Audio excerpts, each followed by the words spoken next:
আসসালামু আলাইকুম। আশা করছি সবাই ভালো আছেন। আমি এখন ভাত ভাজি করব সবজি দিয়ে। ফ্রিজে অনেক ভাত থেকে গেছে, তো সে ভাতগুলো এখন ভাজবো। পাতাকপি আর পেঁয়াজ ভাজি করছি।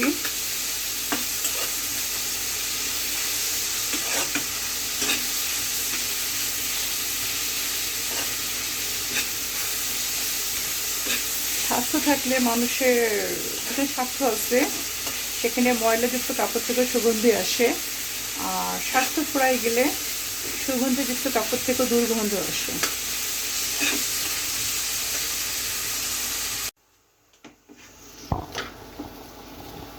পাতাকপিটা নরম হয়ে গেছে, এখন এই ডিম দিয়ে দেবো ভিতরে।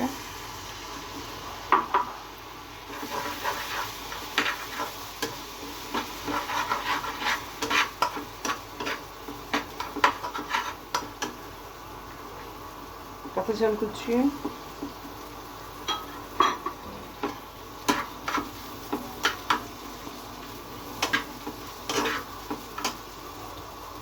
আর একটু সয়া সস দেব।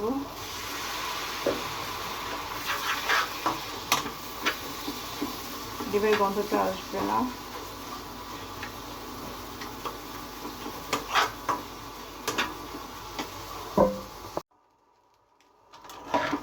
আমার এটা 2 দিনের ভাত ছিল, গতকালকের ভাত বেঁচে ছিল, আজকের ভাত।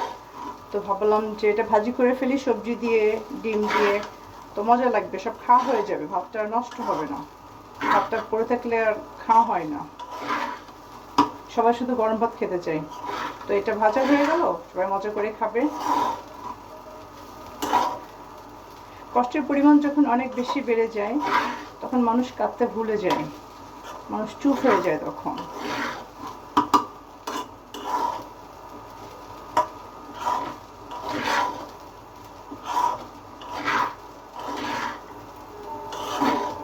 আমরা খাবার নষ্ট না করি, এইভাবে আমাদের যে ভাতগুলো বেঁচে থাকবে সেগুলোতে আমরা যদি ভাজি করে খাই বা খিচুড়ি করে খাই, পাতলা যে নরম যে খিচুড়িটা আসছে, এটা হচ্ছে বাসি ভাত দিয়ে, যে ভাতটা ফ্রিজে বেঁচে থাকবে, এভাবে খাওয়া হয়ে যায়, ভালোই লাগে, আর খাবারও নষ্ট হয় না। তো হয়ে গেল রাতের আমার খাবার।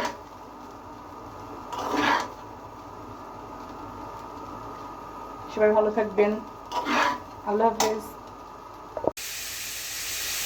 আসসালামু আলাইকুম। আশা করছি সবাই ভালো আছেন। আমি এখন ভাত ভাজি করব সবজি দিয়ে।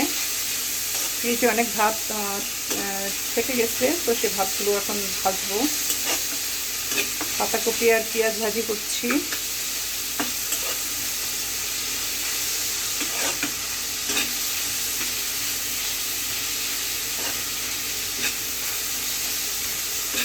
স্বাস্থ্য থাকলে মানুষের দুটো স্বাস্থ্য আছে, সেখানে ময়লাযুক্ত কাপড় থেকে সুগন্ধি আসে।